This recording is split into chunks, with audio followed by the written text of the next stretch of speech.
எபிரேயர் 9ஆம் அதிகாரத்தை 22 வசனங்களும் நாம் தியானிக்கலாம். கடந்த வாரத்திலே 13ஆம் வசனம் வரைக்கும் நாம் தியானிக்கலாம். அதனுடைய சுருக்கத்தை உங்களோடு பகிர்ந்து கொண்டே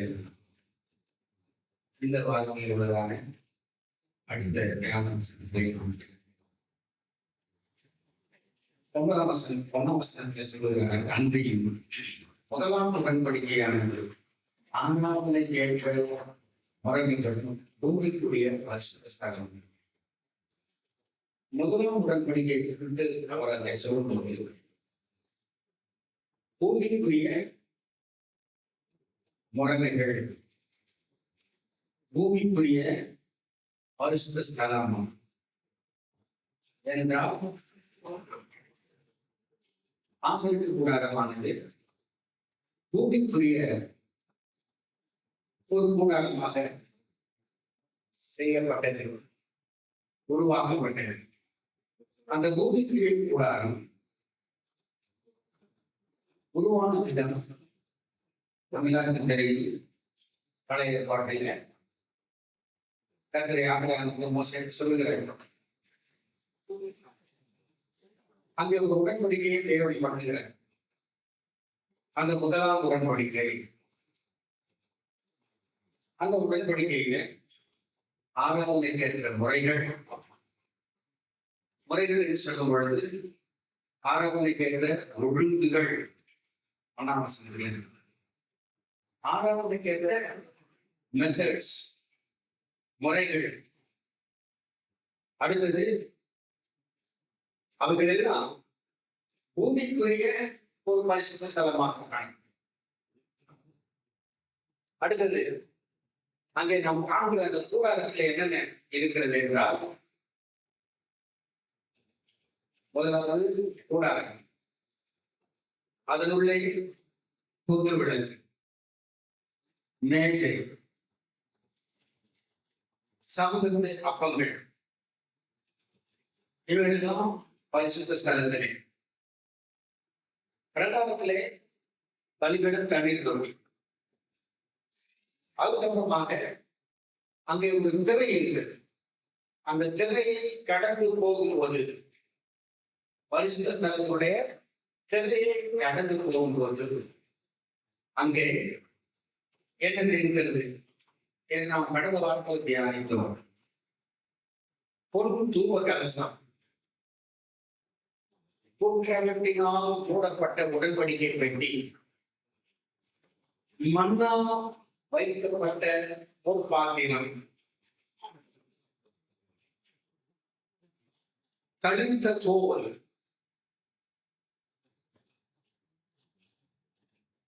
தேவனுடைய கையால் எழுதப்பட்ட கற்பனைகள், திருவாசக முடியிலே உள்ளதான கேருபீன்கள்,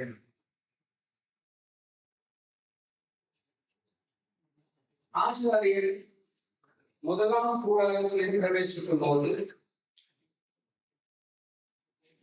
சமூக கப்பம், மேஜை, குத்து விளக்கு, தூப கலசங்களை எடுத்து தூபம் போட்டுக் கொண்டிருப்பார்.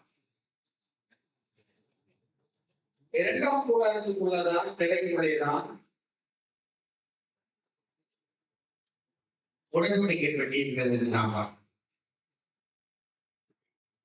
ஆசாரியரின் முதலாம் கூடார பிரவேசம். இரண்டாம் கூடாரத்துக்கு பிரதான ஆசாரியர் பிரவேசிக்கும் போது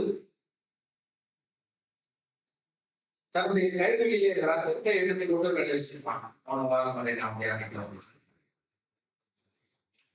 கைகளில் ரத்தத்தை எடுத்துக் கொள்வது தனக்காகவும் சபையாருக்காகவும். ஒவ்வொரு முறையும் ஆண்டுக்கு ஒரு முறை பிரதான ஆசாரியர் மகா பரிசுத்த ஸ்தலத்தில் பிரவேசிக்கும் போது கையிலே ரத்தத்தோடு போக வேண்டும். ரத்தம் எதை காட்டுகிறது? உங்களுக்கு மிருகம் கொல்லப்பட்டதை காட்டுகிறது. ஏன் ரத்தம் சிந்த வேண்டும்? பாவம் செய்கிற பாவி, குற்றம் புரிந்த குற்றவாளி பாவ நிவாரண பலி செலுத்த வேண்டும், குற்ற நிவாரண பலி செலுத்த வேண்டும். அப்படி செலுத்தும் போது அதற்கு ஒரு பொருள் தேவைப்படுது. ஒரு உயிர் கொல்லப்பட வேண்டும். எனவே தேவன்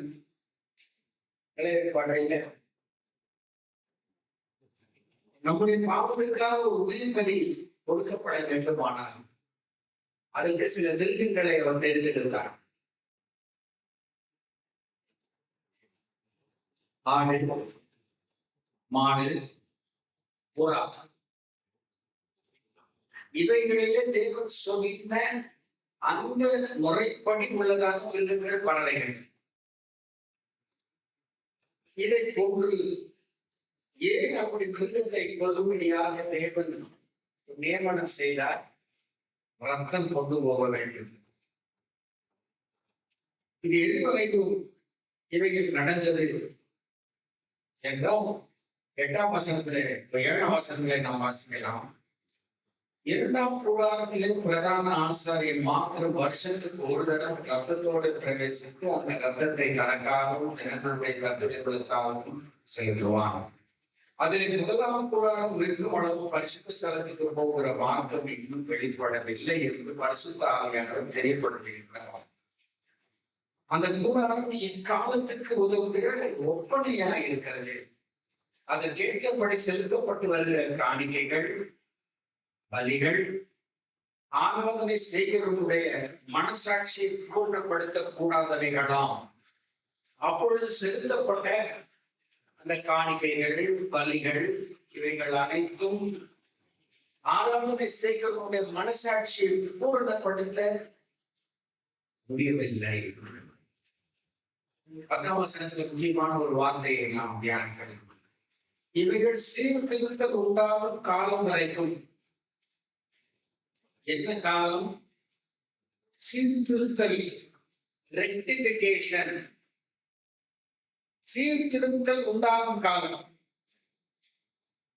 மோசேயுடைய நாட்டில் முதற்கொண்டு அதன் பின்னர் அது தீர்க்கதரிசியுடைய காலம். தீர்க்கதரிசிகள் தான் மக்களை ஆண்டு வந்தனர், அரசாட்சி செய்து வந்தனர். முதலாவதாக தேவன் நியமித்த தீர்க்கதரிசி மோசே.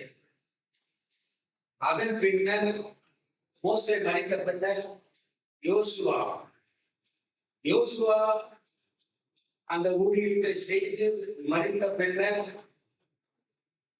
நியாயாதிபதிகள் மக்களை ஆண்டார்கள். சின்ன சின்ன ஒரு ஜட்ஜ்மெண்ட் போல, ஜட்ஜிகள் போல. அதுதான் நமக்கு நியாயாதிபதிகளின் புஸ்தகம் என்று வருகிறது. That is called in English judges.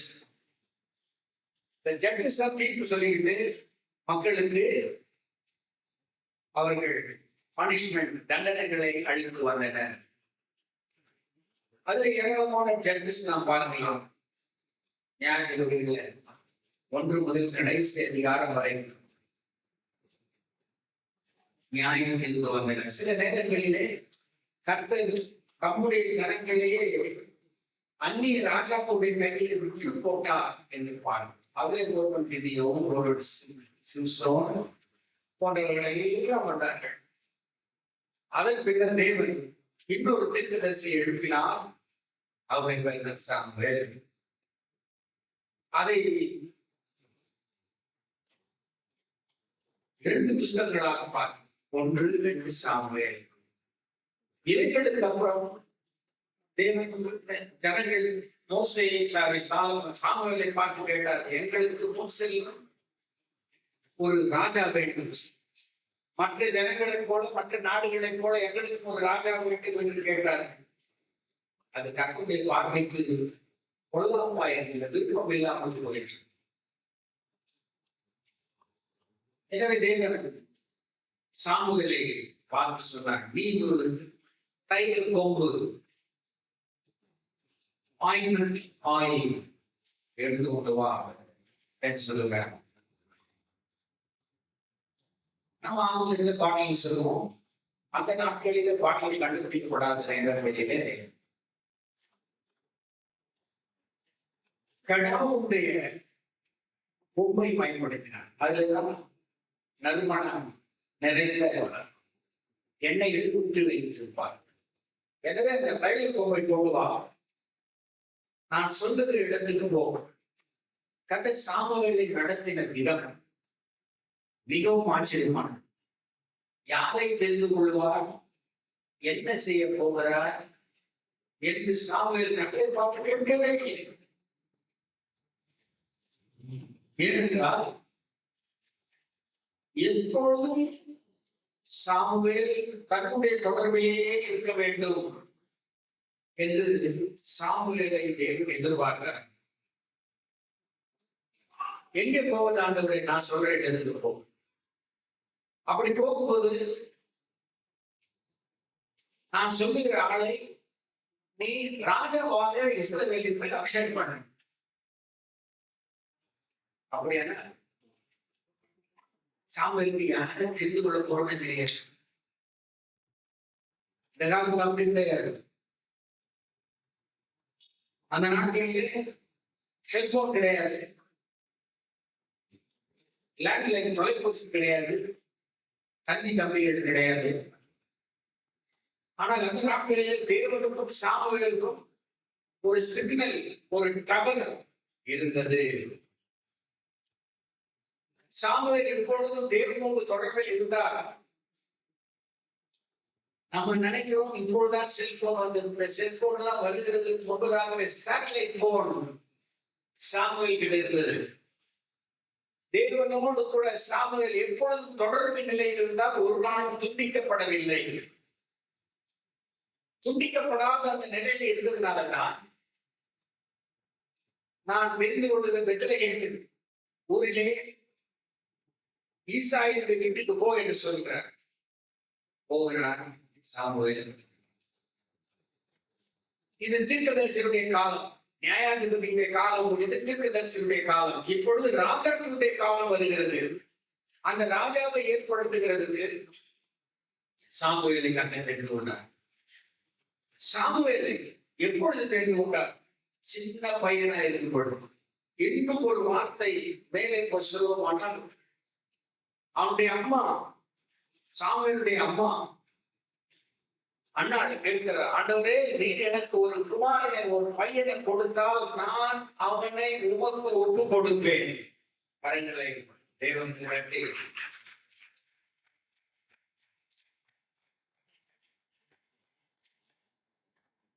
தேவன் நீ எனக்கு ஒரு பையனை கொடுத்தால், ஏன்னா எல்கானாவுக்கு 2 மனைவிகள், பெரினா அண்ணாள் 2 பேர் இருக்கிறாங்க. அண்ணாளுக்கு பிள்ளை இல்லை.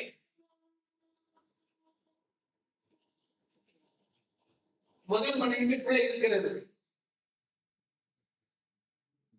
அவருடைய சக்கரத்தை எப்பொழுதும் இவளை சிறுமைப்படுத்திக் கொண்டே இருப்பாள். அவன் குழந்தைகள்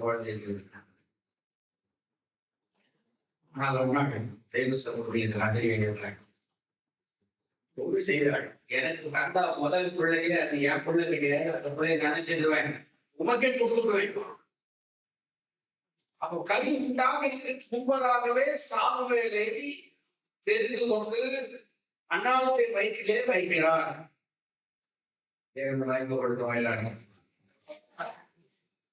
நீங்கள் தான் கர்த்தரை தெரிந்து கொண்டோம் என்று சொன்னால் நாம் அல்ல, நம்மை தெரிந்து கொண்டது தேவன். எப்பொழுது தெரிந்து கொண்டால், நம்முடைய தாயுடைய வயிற்றிலே நம்மை கருவாக கொண்டு வைக்கிறதுக்கு முன்பதாகவே அவர் நம்மை தெரிந்து கொண்டார். சொல்லுவோம்,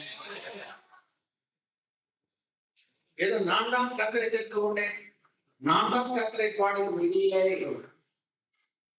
சாமுவேலை கேட்ட உடனே அண்ணாள் அடுத்த பட்சத்துல குழந்தை திரும்பி வர்றாங்க.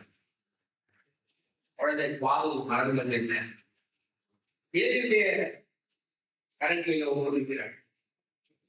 என் ஆண்டவனே, 2 வருஷத்துக்கு முன்பதாக நான் ஒரு குழந்தை மரம் கேட்டேன். தேவனது தந்த இந்த பிள்ளையே நான் தேவாலயத்திலேயே இருந்து விடுகிறேன். நாமளும் பொதுவாக கட்டடத்தை கேட்போம், கட்டத்தில் கொடுத்தும் போது வாங்கி கொண்டு திருப்பி கட்டல் கொடுக்க மாட்டோம். இது நம்முடைய இயல்பு. சரி, நம்முடைய இயல்புவான ஒரு குழந்தைகிட்ட போகும், ஒரு சாக்லேட் வாங்கி கொடுக்குறேன். அந்த சாக்லேட் திருப்பி போடும். திரும்ப கேட்டு பாருங்க, கொடுங்க, அந்த சாக்லேட்டை தெரிந்து கொள்ளும். அப்படி கேட்டீர்களானால் அழ ஆரம்பித்து விடும். இதுதான் மனிதனுடைய குணாதிசயம்.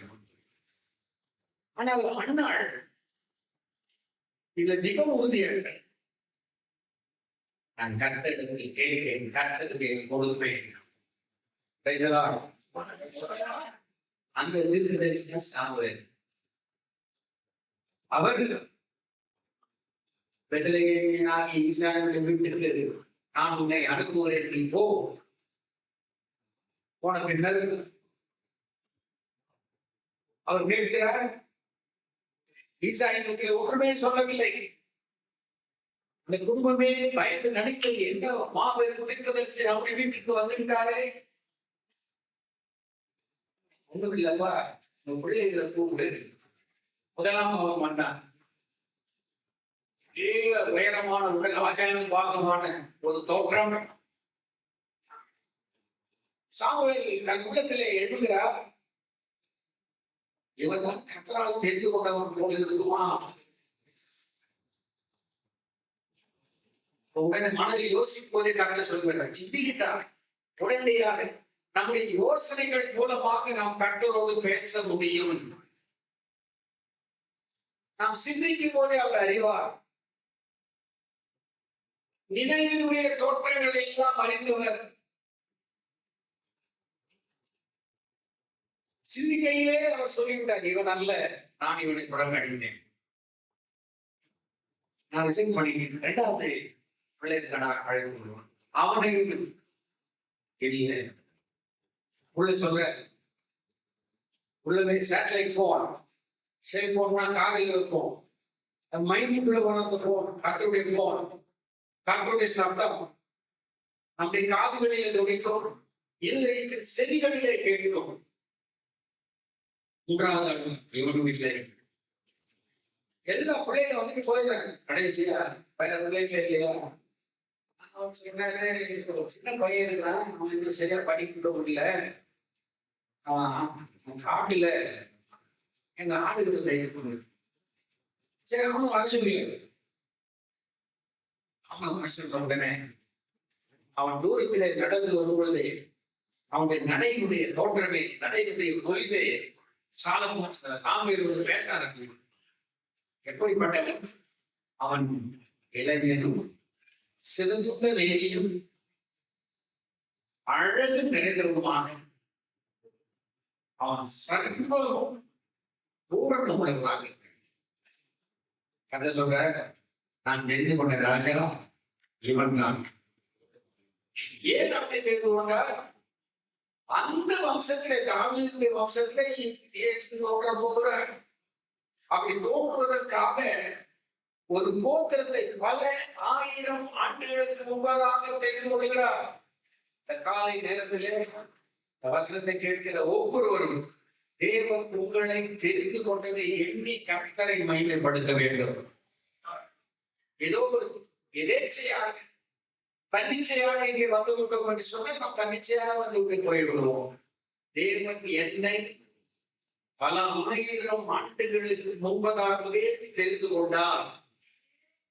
தேவனை தெரிந்து கொள்வதை நீங்கள் பார்க்க வேண்டும். இயேசு பிறக்கிறதுக்கு ஒரு கோத்திரத்தை தயார் பண்ணுகிறார். யாக்கோபுடைய சந்ததியை தயார் பண்ணார். ஆனா 4வது மகன் யூதா அந்த கோத்திரத்தில் பிறந்த ஒருவனை தயார் பண்ணுகிறான். அவன் எந்த கல்லூரிக்கு போனா, எந்த யூனிவர்சிட்டிக்கு போனா, என்ன டிகிரி வாங்கினா ஒன்றுமே தெரியும். ஆனா அவன் நல்ல பாடுவான். மியூசிக் இன்ஸ்ட்ருமெண்ட் வாசிப்பாங்க. அதையெல்லாம் இயேசு காதில் வாங்கி கொள்ளவில்லை. அந்த கோத்திரத்தை தான் நாம் பார்ப்போம்.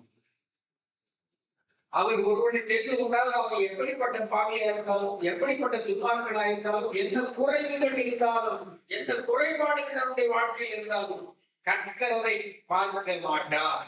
அவருடைய வேலையை, அவருடைய சித்தத்தை செய்து முடிப்பார்.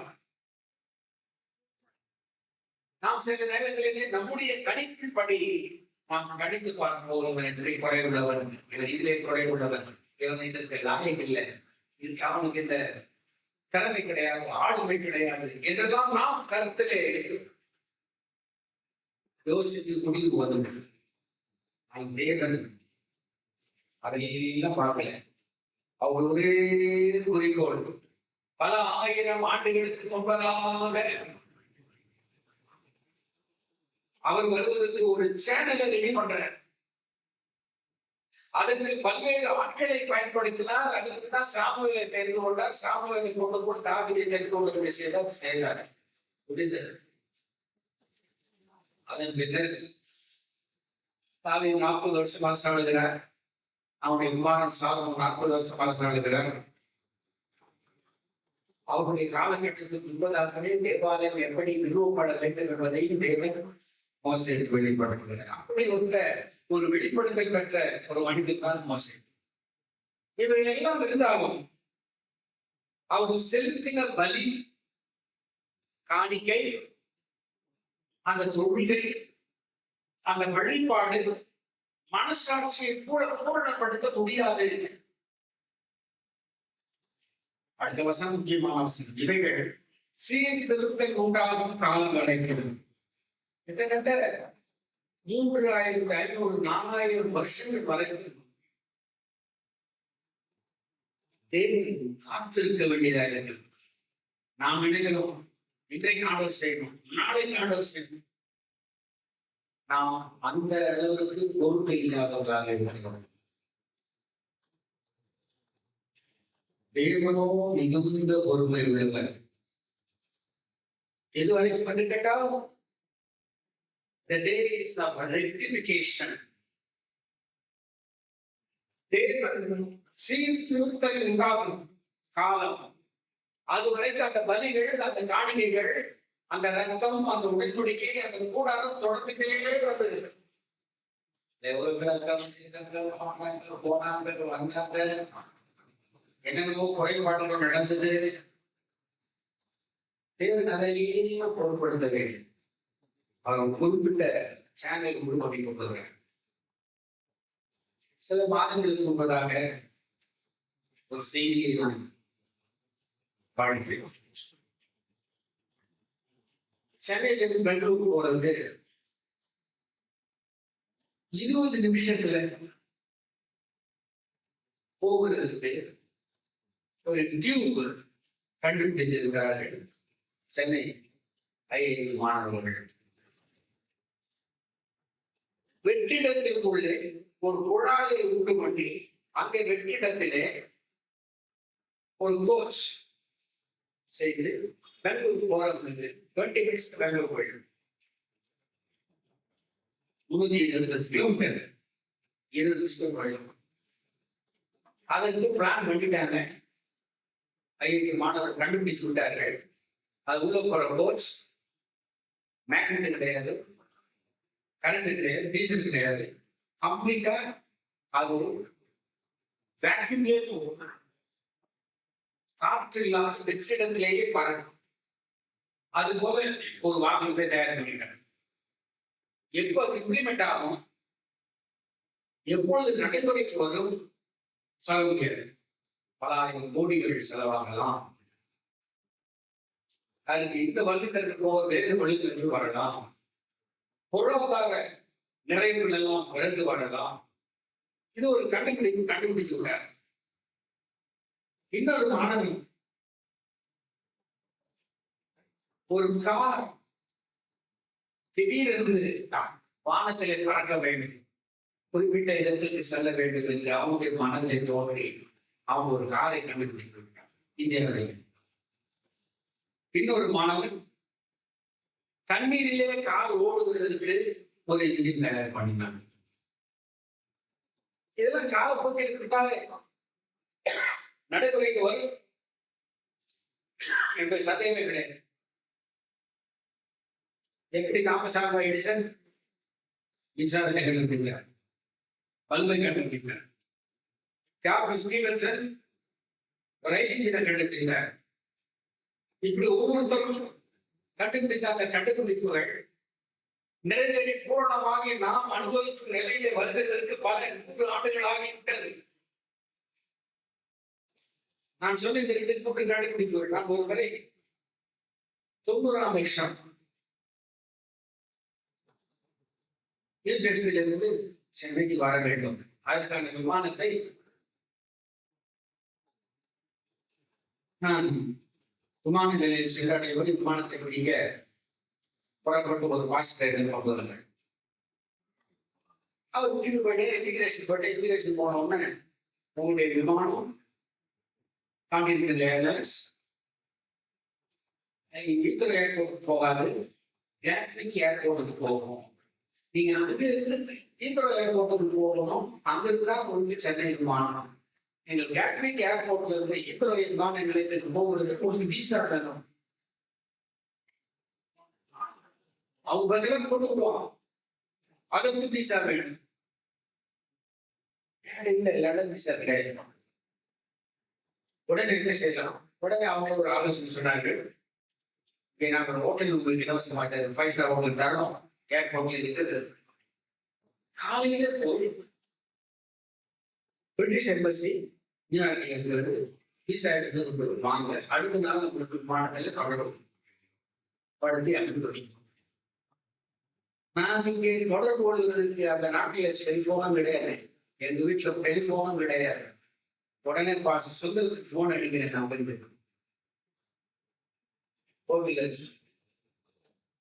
பாஸ்போர்ட் இதுக்கு போல என்னுடைய விமானத்தை நான் விட வேண்டியதாக அடுத்த நாளில் இருந்தேன். அனுப்பி போகல மனைவி சொல்லிவிடுவேன் என்று சொன்னேன். உடனே இருந்து பாஸ்போர்ட் சொல்லிட்டார், இன்னைக்கு வரல நாளைக்கு வர. என்ன நடக்குது அவங்களுக்கு தெரியாது, என்ன அனுபவத்தில் போகிறேன். உடனே அந்த பாஸ்டர் நான் ஃபோன் செய்தேன், பாஸ்டர் இது மாதிரி எனக்கு வச்சு நாளைக்கு பஸ் போகணும் இங்கே நீ சரி அவர் வந்தார். வந்து என்னை எடுத்து கொண்டு போது 1/2 மணி நேரத்தில் எனக்கு ஃபோன் எல்லாம் எடுத்து போடுங்க பீஸா வருவாங்க. அடுத்த நாள் அதே நேரத்தில் அதே கான்டினென்டல் ஏர்லைன்ஸ் கேட்விக் ஏர்போர்ட் வருவது, அங்கிருந்து என்னை பஸ்ஸில் கொண்டு போய் ஈத்ரோ ஏர்போர்ட் அங்கிருந்து நான் சென்னை வருவேன் சொல்றேன். அங்கிருந்து அந்த இடத்துல இறங்கிட்டு அங்க போறதுக்குள்ள பயங்கர டிராபிக்.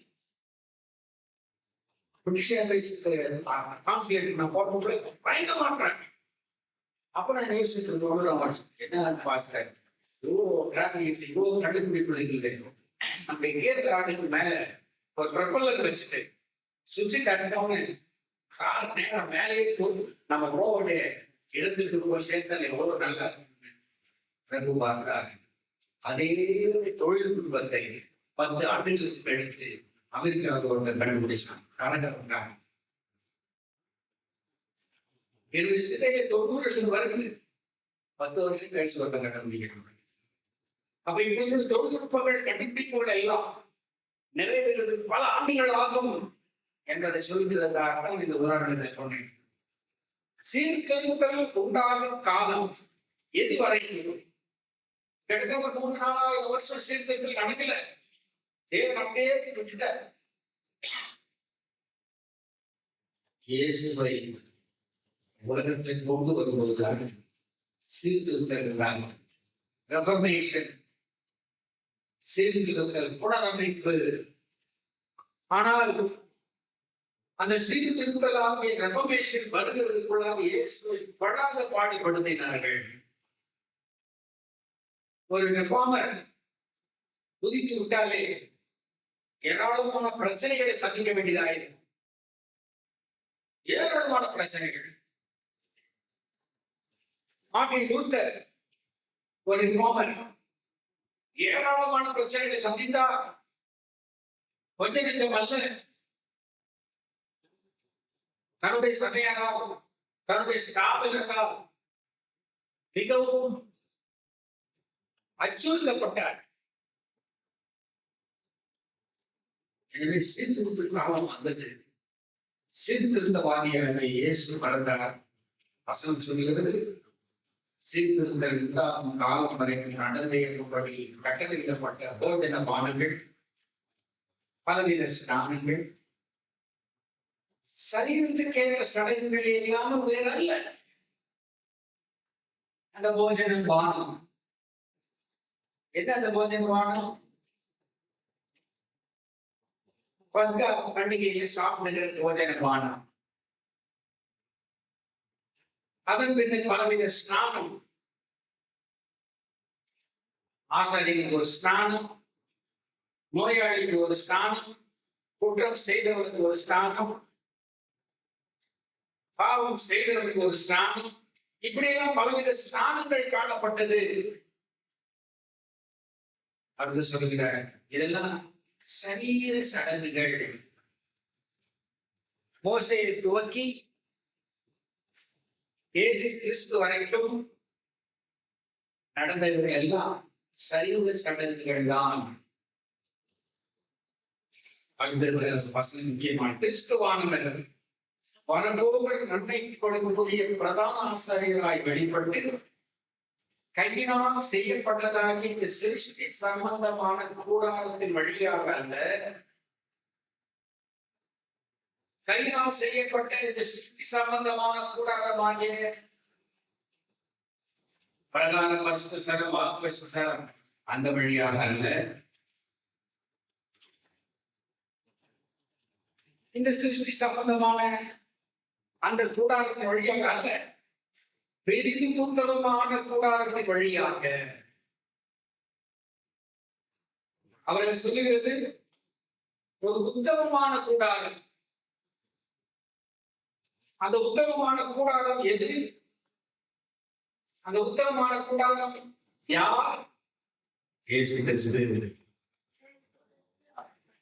இயேசு கிறிஸ்து என்கிறதான அந்த உத்தம கூடாரத்தின் வழியாக வெள்ளாட்டுக்கடா, இளங்காளை இவைகளுடைய ரத்தத்தினாலே கிடையாது, தம்முடைய சொந்த ரத்தத்தினாலே ஒரே தரம், அது உத்தம கூடாரம் இந்த சரீரத்திலே சிந்தப்பட்ட ஒரே தரம் அந்த ரத்தத்தை எடுத்துக்கொண்டு போய் பிரவேசித்து நித்திய மீட்பை உண்டு பண்ணினார். முடிவு போச்சு. இந்த நித்திய மீட்பு 2000 ஆண்டுகளுக்கு மேலாயிரம் 13ஆம் வசனத்திலே போன வாரத்தில் நாம் தியானித்தோம். அது எப்படி எனில், காளை, வெள்ளாட்டுக்கடா இவையுடைய ரத்தம் தீட்டப்பட்டவர்களுடைய தெளிக்கப்பட்ட கடாரின் சாம்பல் சரீர சுத்தி உண்டாகும்படி பரிசுத்தப்படுத்துமானார் கொண்டு வருகிறார்.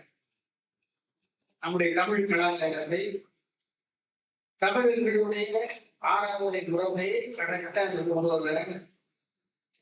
அதுக்கு முன்னாலே அது நடந்திருக்கிறது. போன வாரம் நான் சொன்னேன், மக்கள் மீது மஞ்சள் தண்ணி அல்லது உண்மை தண்ணி தெளிப்பாங்க, திருநீரை தெளிப்பாங்க. தெளிக்கிறதுக்கு எதற்காக என்றால் சரீர சுத்தி உண்டாகும்படி பரிசுத்தப்படுத்துமானால் இவைகள் எல்லாம் எங்கே நடந்திருக்கிறது? ஆசிரியர் கூடாது. பிரதான ஆசிரியர் உள்ளே வந்து அந்த ரத்தத்தையும் கடாரியின் சாம்பல், சுட்டெரிக்கப்பட்ட கடாரியின் சாம்பல் எடுத்து தெளிக்கும் போது மக்கள் மீது, மக்களை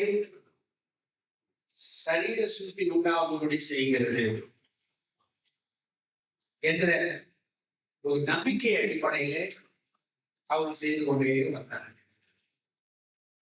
அதன் பின்னர் நம்முடைய நாட்டிலே தமிழ் மக்கள் மத்தியிலே இந்த பழங்கள் இருக்கு. மஞ்சள் தண்ணி, பொங்கல் தண்ணி தெரிகிறது. இன்னும் சொல்ல வேண்டுமானால் திருமணத்திற்கு முன்பதாக நிலங்கு வைக்கிறது. நிலங்குல போய் பார்த்தீங்கன்னா பொங்கல் தண்ணிக்கு மஞ்சள் தண்ணி வருவாங்க. அதான் நிலங்கு. தெருவில் கொண்டு ஊத்துவாங்க கடைசியா. இவர்களும் இங்கே இருந்து கொண்டு வரப்பட்டது. யார் இவைகளை மனுக்குலத்திற்கு தெரிவித்தது என்றால் தேவன் மோசையின் மூலமாக தெரிவித்தார். அவைகள் நடந்து கொண்டு வருகிறது. இதுவரைக்கும் நம்முடைய தமிழ் மக்கள் இருக்கிறார்கள். அடுத்த 14ஆம் வசனத்தில் தான் மிகவும் சிறப்பான ஒரு காரியத்தை நாம் சிந்திக்க வேண்டும். வாசிக்கலாம் 14ஆம் வசனம். நித்திய ஆவியினாலே தம்மை தாமே பழுதற்ற பலியாக தேவனுக்கு ஒப்பு கொடுத்த கிறிஸ்துவினுடைய ரத்தம் ஜீவனுள்ள தேவனுக்கு ஊழியம் செய்வதற்கு உங்கள் மனசாட்சியை செலுத்த கிரியைகள் அல்ல. எவ்வளவு நிச்சயம்! 9ஆம் வசனத்திலே நாம் பார்க்கிறோம், இந்த காணிக்கைகளும் பலிகளும் ஆராதனை செய்ய மனசாட்சியை பூர்ணப்படுத்தக்கூடாது. 14ஆம் வசனத்திலே நாம் பார்க்கிறோம், உங்கள் ஜீவனுள்ள தேவனுக்கு ஊழியம் செய்வதற்கு உங்கள் மனசாட்சியை செத்த கிரியைகளாக சுத்திகரிப்பது எவ்வளவு நிச்சயம்! அந்த பலிகளும் காணிக்கைகளும் ஸ்நானங்களும் பிரதிஷ்டைகளும் மனசாட்சியை பூர்ணப்படுத்த முடியாது. ஆனால் நித்திய ஆவியினாலே தம்மை தாமே பழுதற்ற பலியாக தேவனுக்கு ஒப்பு கொடுத்த கிறிஸ்துவுடைய ரத்தம், அந்த ரத்தம் மேலே தெளிக்கப்படும், சரீர சுத்தி உண்டாகும். ஆனா மனசாட்சி சுத்தப்படுத்தாது. சரீர சுத்தி 13ஆம் வசனத்திலே கடைசி பகுதி, சரீர சுத்தி, physical cleansing, a bodily cleansing, the bodily purifying. அவ்வளவுதான். ஆனால் நித்திய ஆவியினாலே தம்மைத்தாமே பழுதற்ற பலியாக தேவனுக்கு ஒப்பு கொடுத்த கிறிஸ்துவுடைய ரத்தம், மிருகங்களுடைய ரத்தம் சரீர சுத்தி தான் உண்டு பண்ணும். பழுதற்ற பலியாக தம்மைத்தாமே ஒப்பு கொடுத்த கிறிஸ்துவுடைய ரத்தம் தேவனுக்கு ஊழியம், ஜீவனுள்ள தேவனுக்கு ஊழியம் செய்வதற்கு அந்த மனசாட்சியை செத்த கிரியைகளாக சுத்திகரிப்பது எவ்வளவு நிச்சயம்! மிருகங்கள், பறவைகளுடைய பலி, பறவைகளுடைய காணிக்கை, பறவைகளுடைய சுட்டெரிப்பு, மிருகத்தினுடைய சுட்டெரிப்பு, சாம்பல். நம்முடைய நாட்டில் எங்க நீங்க பாத்தீங்கன்னா நெத்தி என்ன சிசுனாங்க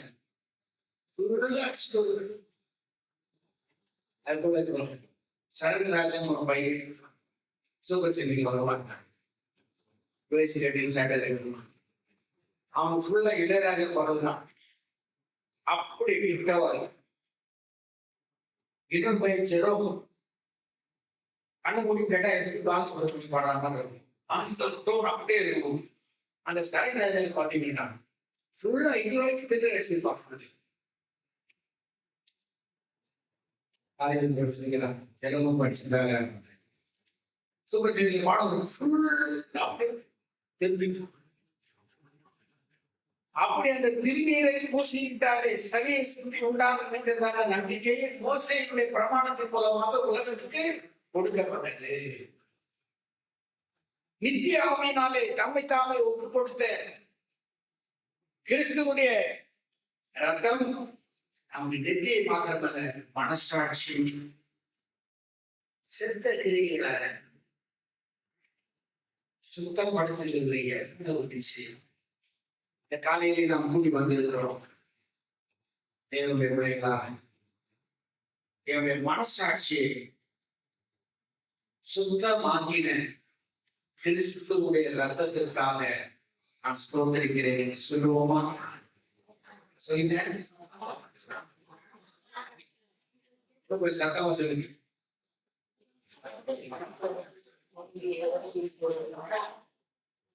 என்னுடைய மனசாட்சியை சொல்லுங்க. சொல்லுங்க. செத்த கிரியைகள் அல்ல, சுத்திகரிப்பது. அதிக நிச்சயம். அந்த நிச்சயத்தோடு நான் கர்த்தரை தொழுது கொள்ள வந்திருக்கிறேன், இயேசுவை வழிபட வந்திருக்கிறேன். இதுதான் என்னுடைய வழிபடுதல். இந்த வழிபடுதலுடைய அடையாளம், அஸ்திவாரம் கிறிஸ்துவனுடைய ரத்தம். கிறிஸ்துவனுடைய ரத்தம் என்னை தொழுது கொள்வதற்காக மாற்றினது. Brother Jesus Christ made us a true worshipper. It cleans all our dead action in our conscience. எல்லா விதமான செத்த கிரியைகளையும், எல்லா dead works, it cleans all my dead works. The blood of Jesus Christ cleansed my conscience. It's purified me. நான் கிறிஸ்துவின் ரத்தத்தாலே மனசாட்சி சுத்தமுள்ளவனாக இருக்கிறேன். உலகம் 1000 சொல்லட்டும், மற்றவர்கள் எதிராளிகள் என்ன சொல்லட்டும், நம்முடைய வேலை செய்ய, நம்முடைய வேலையிலே, நம்முடைய குடும்பத்திலே, நம்முடைய திருச்சபையிலே, நாம் வாழ்கிற சுற்றுப்புறத்தாருக்கு மத்தியிலே, நம்மை சூழ்ந்திருக்கிற மக்கள் மத்தியிலே சுத்த மனசாட்சியோடு நம்மை மாற்றி வைத்திருக்கிறார் இயேசு கிறிஸ்து. அவருடைய ரத்தத்தின் மூலமாக, அவருடைய ரத்தத்தின் மூலமாக, அல்லேலூயா, Lord of Jesus Christ cleansed my conscience from all dead works. He purified me. Now I have a clean conscience, holy conscience. தூய மனசாட்சி உடையவனாக இருக்கிறேன். நீ சொல்ல முடியுமா? ஒரு தடவை சொல்லி பாருங்க. ஒரு நமக்கு அந்த போட்ட நிச்சயம் இல்லை, மனசாட்சியில நிறைய செத்தகிரியும் இருக்குது. அது கடந்து போனது முப்பே ஓட போடுறோம், தொடர்போடு பிடிக்குது சொல்லுங்க. அப்படி சொல்லாவிட்டால் இந்த வசனம் நம்மில் நிறைவேறவில்லை என்று அர்த்தம். நீங்க சொல்லீர்களா? இந்த வசனம் உங்களில் நிறைவேற இருக்கிறது, உங்களிலே ஒரு தாக்கத்தை ஏற்படுத்தி இருக்கிறது என்ற அர்த்தம். சொல்லுங்க. ஜீவனுடைய இயேசு கிறிஸ்துடைய ரத்தம் என்னுடைய செத்த கிரியைகள் உள்ள மனசாட்சியை சுத்திகரித்தது, சுத்திகரித்து விட்டது. என்னிலே செத்த கிரியைகள் இல்லை. செத்த கிரியைகள் தான் என்ன சொல்லுமா? யாராச்சும் செத்த கிரியைகள் இல்லை?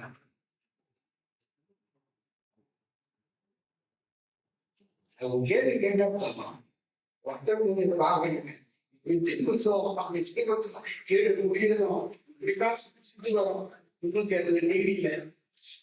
செத்த கிரியைகள். உதாரணமா சொல்றேன், மன்னிக்க முடியாத உணர்வு, தீர்க்க முடியாத கோபம், தனியாத வேட்கை, ஏற்றுக்கொள்ள முடியாத மனப்பான்மை, இதெல்லாம் செத்ததே.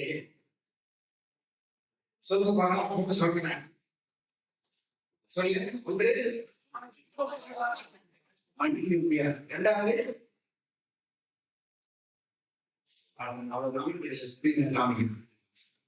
மன்னிக்க முடியாத நம்முடைய மனம்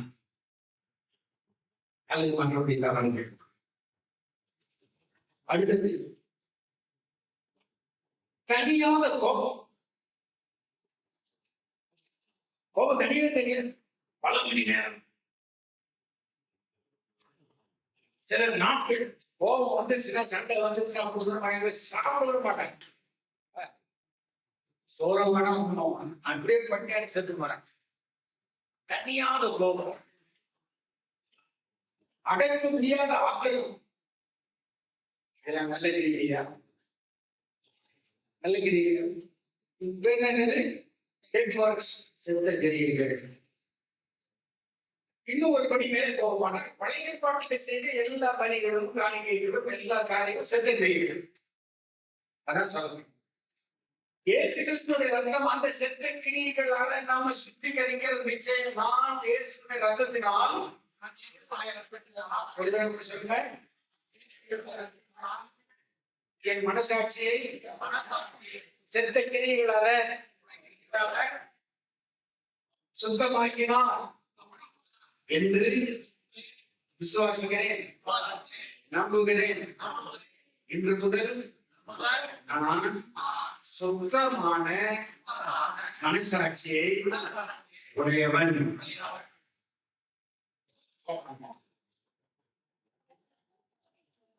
இந்த தெளிவுக்குள்ள நாம் வந்து வாழ வேண்டும். நிச்சயமா ஒவ்வொரு நாளும் பலத்தின் மேல் பலனடைந்து, திராணி மேல் திராணி வென்று, அறிவின் மேல் அறிவு பெற்று, வளர்ச்சியின் மேல் வளர்ச்சி பெற்று நம்ம முன்னேற செய்வார்கள் சந்தேகம் கிடையாது. அடுத்த வாசிக்க வாசிக்கலாம். பாத்தீங்கன்னா 5ஆம் வாசிக்க.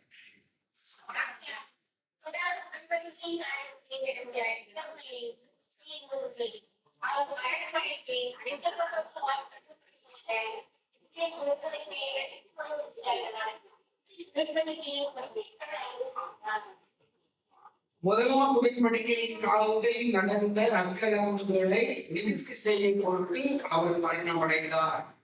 முதலாம் உடன்படிக்கையின் காலம் மோசே முதல் இயேசு வரைக்கும் முதலாம் உடன்படிக்கையின் காலம். ஃபர்ஸ்ட் கவர்னன்ட். ஒரு உடன்படிக்கை ஏற்படுத்துகிறார், ஒரு உடன்படிக்கை பெட்டியை வைக்கிறார். எங்க வைக்கிறார்? கர்ப்ப கிரகத்திலே அல்லது மகாபரிசுத்த ஸ்தலத்திலே. நான் ஏற்கனவே சொல்லி இருக்கிறேன், நம்முடைய சரீரத்தை அந்த 3 பிரிவாக பிரித்துக் கொள்ளலாம். சரீரம் என்பது பிரகாரம், இருதயம் என்பது நம்முடைய பரிசுத்த ஸ்தலம், நம்முடைய ஆவி என்பது மகாபரிசுத்த ஸ்தலம். நம்முடைய ஆவி என்பது மகாபரிசுத்த ஸ்தலம். ஆவி தன்னை தந்த தேவனுக்கு போகிறது. ஆத்மாவாக நாம் இருக்கிறோம். அதுவும் கூட்டைக்கு வெளியே போய்விடும். நீதி இருக்கிறது இந்த கூடாரம். அந்த கூடாரத்தை கட்டி அனைத்து முத்தமிட்டு ஓவென்று கதறி கூச்சல் போட்டு தெரு வரைக்கு வந்து வீதி வரை உறவு, வீடு வரை மனைவி, வீதி வரை உறவு, காடு வரை சுடுகாடு வரை, வீதி வரை, வீடு வரை உறவு. வீடுகள் உறவெல்லாம் வீட்டுல ஏதாவது பாடி தூக்கிட்டாங்கன்னா என்ன செய்வாங்க? எல்லாம் வீட்டுல சொல்லுங்க, பொண்ணா கொடுத்தவன் எல்லாம் வந்து வீட்டை சுத்தம் பண்ணி போய்க்கு தனி வந்து கேட்டு உறவுகள் எல்லாம் தெரிஞ்சவன். வீதி வரை மனைவி, தெருவுக்கு ஒரு எல்லாம் இருக்கும். அந்த கல்லு வரைக்கும் 2 பேரும் மனைவி முடிச்சுட்டு வருவாங்க. தலைவிக்கு போடுறப்பாங்க. நைட்டுலாம் சாப்பிடாம கண்ணு சொல்லி கொண்டு அப்படியே மயக்கமான செய்து அங்க திரும்பவும் அவர் கூட்டு தலையில அடிச்சுட்டே அப்படியே வீதி வரை மனைவி, காடு வரை பிள்ளைங்க. அவனுக்கு ஒரு மல்லுத்துணியை கட்டி ஒரு கூண்டுல போட்டு தோல்ல தண்ணி பாத்திரம் கழிச்சு எடுத்துக்குவோம். அங்க ஒரு நெருப்பு செடி வச்சு ஒரு பானையை உடைச்சு, என்ன ஆவி போச்சு 1, ஆத்மா போச்சு 2, 3வது சரீரம் போச்சு 3 கூட அந்த குழந்தை. இந்த சத்தியம், இந்த சரித்திரம், இந்த வரலாறு மேலை நாடுகள் கிடையாது. நம்ம தமிழ்நாட்டில் இருக்காங்க. படத்துக்கு கொள்ளி வைக்கவோ இல்லாவிட்ட படத்தை புதைக்கவோ போகும்போது படத்துல அந்த பிணத்தை வைத்திருக்கிற அந்த இடத்தை சுற்றி பயிர் வர காடு வரை பிள்ளை யாருக்கு புள்ளி போடுறாங்களோ அவங்க ஒரு பங்கு எக்ஸ்ட்ரா தலைச்சல் பிள்ளை இல்லாட்ட வேற யாராவது குடத்தை தூக்கி போகும்போது கொல்லியும் வரும் குட பானையும் வரும். சண்டையில் திட்டுவாங்க. கொல்லி ஒரு குடப்பானை எடுத்து குடப்பானை உடைக்க சண்டையில் திட்டுவாங்க. என்ன ஆக்கிடுவாங்க. வீட்டுக்குள்ள சாபம் வாங்க. தமிழுடைய சாபம் இருக்கிறது கொல்லி எடுக்க குடப்பானை உடைக்க. அப்படின்னா நீ செத்து கொள்வ. செத்த பிறகு தூக்கிட்டு போறாங்க. அங்க போர் உடைக்க சேர்க்க குடம் உடைக்க கொல்லி வைக்க நெருப்பு வச்சு சரித்து சுக என்ன ஒரு சாதம். அதுக்கு என்ன பிஹெச்டி படிச்சு வைக்கிறான்னு தெரியாது. ஆனா இங்க இருக்குது. அப்போ முதல் கஞ்சியில் ஒரு வெட்டு விட்டுவாங்க. தண்ணி ஊத்தாங்க ஆளு போச்சு. கூடு விட்டே போனா உணவுண்டோடே வருவதில்லை வருவார் கருணமிதுவே அழைக்கிறே வல்ல ஆண்டவரே சோழை. கூடுங்க ஆளு போச்சு. ஒன்று. ரெண்டாவது ஆத்மா போச்சு. மூணாவது உடம்பு பிக போடு உடையும். அப்ப இது சரீரம் குணம். ஆத்மா ஆகும். வசனம் சொல்லியது அழகா. முதலாம் உடன்படிக்கையின் காலத்திலே நடந்த அங்கதமங்களை செய்து கொண்டு அவர் மரணம் அடைந்து அப்ப அந்த 3 பிரிவுகளாக பிரிக்கப்பட்ட பிரகாரம் பரிசுத்த ஸ்தலம் மகா பரிசுத்த ஸ்தலம். நான் சொன்னேன் இது பிரகாரம் சுத்திகரிக்கிறது எல்லாமே இங்கதான். காலையில் எவ்வளவு சுத்திகரிக்க மாட்டோமோ கண்ணை கழுவுகிறோம், மூக்கை கழுவுகிறோம், வாயை கழுவுகிறோம், காலை கழுவுகிறோம், தலையை கழுவுகிறோம், காலை கழுவுகிறோம். எல்லாம் சுத்திகரிப்பாரு. சரீரத்துக்கு பண்ணிதான் அது வெளியே தெரியும். ஆத்மாவை சுத்திகரிப்பே தெரியாது. அதுதான் சொல்லுகிறார். அவர் மரணம் அடைந்து வாக்குத்தத்தம் பண்ணப்பட்ட நித்திய சுதந்திரத்தை அடைந்து கொள்வதற்காக நாம் என்ன சுதந்திரம் அடைகிறவர்கள்? நித்திய சுதந்திரத்தை அடைந்து கொள்வதற்காக புது உடன்படிக்கையில் மத்தியஸ்தராக இருக்கிறார். பழைய உடன்படிக்கை ஆசரிப்பு கூடாரம், மோசேயுடைய பிரமாணம், பலிகள், காணிக்கைகள். அங்கே மத்தியஸ்தராக ஒரு நடுவராக இயேசு வந்து அவர் ரத்தத்தை சிந்தி ஒரே உடன்படிக்கை செய்து ஒரே பிரவேசித்து மத்தியஸ்தராக மாறிவிட்டார். மீடியேட்டர் சொல்லுமா? இந்த மத்தியஸ்தர் ஆனதற்கு ஒரு காரணம் வேண்டும். எப்படி? அடுத்த வசனம் தான் முக்கியம். ஏனென்றால் மரண சாசனம் ஃபைனலாக, உதாரணமாக ஒரு தூக்கு போட்டுக் கொள்கிறார். இல்லாவிட்டால் ரயில் முன் பாய்ந்து ரயிலை நிறுத்தி ரயிலை உடைக்க முயற்சி பண்ணுகிறான். வந்துருவாங்க. ரயில் ஏறும் காலி பண்ணாங்க. ஆமா, 2 ஏதோ ஒரு காலி ஏறும். அடுத்தது பூச்சி மருந்து என்று சொல்லுவாங்க. நான் இப்போது எழுதுவோம் பேப்பர். அது மரண சாசனம். கவனிங்க, யாரும் செய்கிறாதீங்க. கவனிங்க. எங்க மாமியாருக்கு தொல்லை எனக்கு தாங்க முடியாது, எங்க வீட்டுக்காரர் தொல்லை எனக்கு தாங்க முடியாது, எங்க மாமனார் தொல்லை தாங்க முடியாது, மச்சிச்சி தொல்லை தாங்க முடியாது, குழந்தையார் தொல்லை தாங்க, மச்சான் தொல்லை தாங்க. அதனால் அவர்களுக்காக தாங்க இப்பொழுது விஷத்தை கொடுத்து மறைக்கிறேன். ஒரு நன்றி புதுசு செலுத்துவாங்க. வாயில் நோக்கு செலுத்துவாங்க. சில தீ குளிச்சிருக்கோம். ஆஸ்பத்திரி போயிருக்கோம். போலீஸ் அவன் பார்த்து போயிருக்கோம். ஏன் என்னால போய் செய்யப்படும்? சில வந்து பேடி அடிப்பான். எங்களுக்கு நாங்கள் ஆக்செப்ட் பண்ணாம எங்களுக்கு இந்த உலகத்துல வாழ எனக்கு பிடிக்கவே நான் இப்படி செய்து விட்டேன். இன்னொரு குத்திடுறாங்க, கொலை பண்றாங்க. பாதி குத்திக்கிறாங்க, கொண்டு போய் ஆஸ்பத்திரி வைக்கிறாங்க, தைக்கிறாங்க. தைச்சிட்டு இருக்கும் போதே அவங்க ஒரு மரண வாக்குமூலம் வாங்குவாங்க. மரண சாசனம் மரண வாக்குமூலம் வாங்குறாங்க. அவர் வாங்கும்போது அவங்க வேண்டுமென்றே செய்யாதவர்கள் மீது கூட சொல்லலாம், பழித்திருக்க வேண்டும் என்று. பெரும்பாலும் சொல்ல மாட்டார், உண்மை என்ன பேசுவாங்க. மரண வாக்குமூலத்துல 99% உண்மையானதான். அந்த உண்மையான சாசனம் தான் பின்னாலேயே நீதிமன்றத்துக்கு எடுத்து செல்லப்படும். அதுபோல இயேசு மரண சாசனம் எழுதுறதுக்கு அப்புறம் அவன் உயிரா இருந்தான்னா அவன் சொன்னதெல்லாம் நிறைவேறாது, அந்த சாசனம் எடுபடாது. செத்த பின்னர் அவன் சொன்ன வாக்குறுதிகள் வாக்குமூலம் அத்தனை சட்டமாக மாறும். அவ மரண சாசனம் சொன்னா, மரண வாக்குமூலம் கொடுத்தா அவன் உயிரை இருக்க கூட சாகிற நேரத்தில் எடுப்பான். செத்தாங்கன்னா அது சட்டமாக மாறிடும். அவன் உயிரை இருந்தான்னா அந்த மரண வாக்குமூலமே இல்பொருளாகிவிடும். நல்ல பாயிண்ட். மரண சாசனம் அதான் சொல்ல, இந்த சட்டம் தான் இன்னைக்கு இந்தியாவில் எல்லா இந்தியன் பீனல் கோட் ஐபிசி ஆக்ட்ல 9ஆம் அதிகாரம் 14ஆம் வசனம் இன்றைக்கு இருக்கிறது. யாரும் தீ குடிச்சாங்க, கடைசியில கை வந்து போய் கால் வந்து போய் கை கால் வந்து தீப்பில பார்ட்டிங்க இருந்தாங்களா, அந்த நேரத்துல போலீஸ் வந்து வாக்குமூலம் கேட்பாங்க, ஏமாத்திட்டு வந்தேன். அந்த நேரத்துல இன்னும் 2 மணி நேரம் போய் கேட்பாங்க. கீழே தெரியும், டாக்டர் சொல்லுவாங்க மரண வாக்குமூலம் கேட்பாங்க, மரண சாசனம் கேட்பாங்க. அவங்க என்னென்னலாம் சொல்றாங்க அது பின்னாடியே சட்டமாக மாறி அவங்க எதிராளிகள் மீது சட்டமாக பாயும், தண்டனையாக பாயும். அவன் உயிராக சில இயேசு மரண சாசனத்தை எழுதினார்.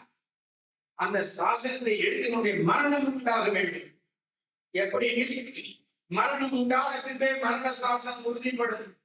அதை எழுதினவன் உயிரோடு இருக்கையில் அதற்கு பலனில்லை. அந்தபடி 1ஆம் உடன்படிக்கை ரத்தம் இல்லாமல் பிரதிஷ்டை பண்ணப்படவில்லை. நான் முடிக்கிறேன். 1ஆம் உடன்படிக்கையிலே ரத்தம் வைத்துதான் பிரதிஷ்டை பண்ணப்பட்டது. ஆட்டுக்கடாவுடைய ரத்தம், இளங்காளையுடைய ரத்தம், புறாவுடைய ரத்தம், காட்டுப்புறாவுடைய ரத்தம் சிந்தப்பட்டது. காரணம் என்ன? ரத்தம் என்றால் ஒரு உயிர் போய்விட்டது, மரணம் நேரிட்டு விட்டது. எல்லாரும் கட்டி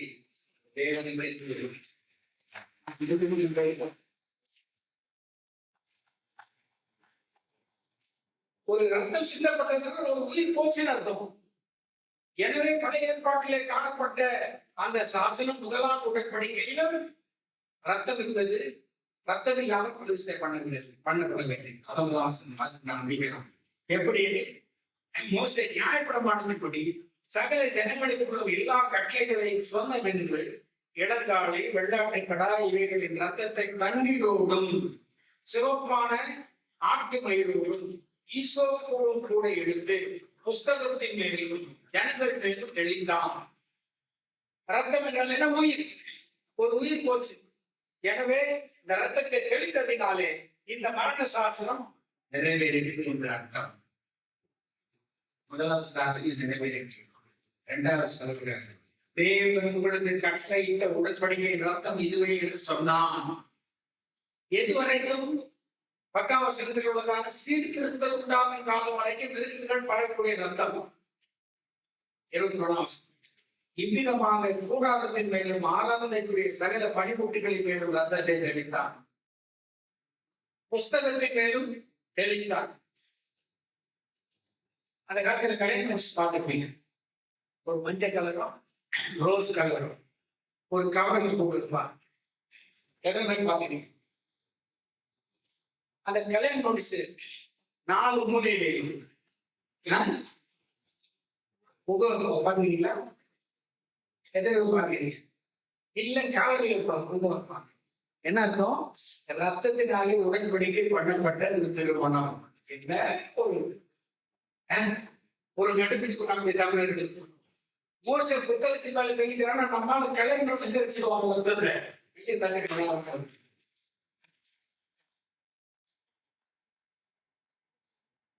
கிறிஸ்தவர்களுக்கு தெரிகிறதோ இல்லையோ, ஊழியக்காரர்களுக்கு தெரிகிறதோ இல்லையோ, தமிழர்களாகிய நம்முடைய மக்களுக்கு எல்லாம் தெரியும். ஆனால் இதுதான் என்று தெரியாது. ஆனால் இந்த செயல்களை இன்னும் செய்து கொண்டு வருகிறார்கள். அது முதலாம் உடன்படிக்கையுடைய ரத்தம் இதுவே.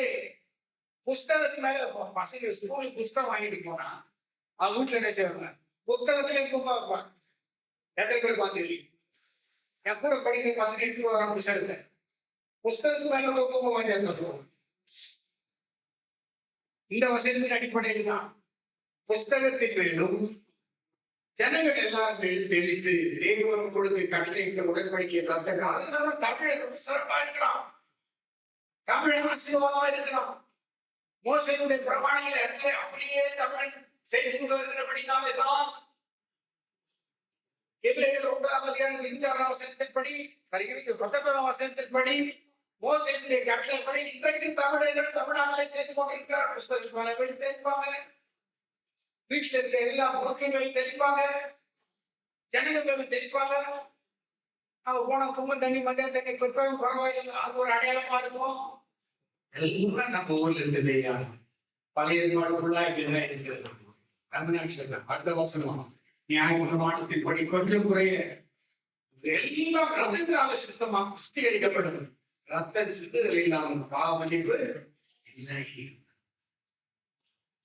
அதை பாவ மன்னிப்பாகவும் சரீர சுத்தியாகவும் அது தானம் கொண்டு கொண்டே வந்தது.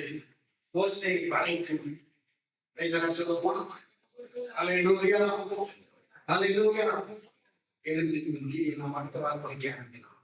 கத்தருடைய ஆசீர்வதித்து காக்க கடவுள் கத்தர் நம்முடைய போதகர்களை